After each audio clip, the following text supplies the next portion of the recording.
Hi, dear friends and family. Hope that you are really good today. বন্ধুরা, আজ আমি আপনাদেরকে একটি জিনিস ক্লিয়ার করতে আসছি। সেটা হচ্ছে অনলাইন প্ল্যাটফর্ম থেকে অবশ্যই নিশ্চিতভাবে সফল হওয়া সম্ভব। কিন্তু এখানে মূল যে অন্তরায় ব্যাপারটা থাকে সেটা হচ্ছে আপনাদের ধৈর্য। যার ধৈর্য শক্তি ভালো বা ধৈর্য ধরতে পারবেন সফলতা আনার জন্য বা সফলতা পাওয়া পর্যন্ত, তারাই কিন্তু সফল হবেন।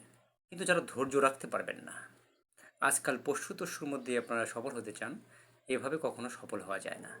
আপনারা আপনাদের নিশ এবং ক্যাটাগরি অনুযায়ী কন্টেন্ট প্রতিনিয়ত দিতে থাকুন এবং আপনাদের অ্যাক্টিভিটিগুলো সবসময় একটা পোর্টফোলিও আকারে তৈরি করুন। যত ধরনের কাজ আপনারা জানেন না কেন, সেগুলি সবগুলি আপনার পোর্টফোলিও তৈরি করবেন।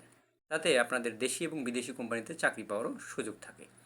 এরপরে আপনারা যদি ইউটিউব নিয়ে কাজ করেন, তাহলে প্রতিনিয়ত শিডিউল করে কন্টেন্ট আনুন। ধন্যবাদ সকলকে। দেখা হবে আরেকটি নতুন এপিসোডে।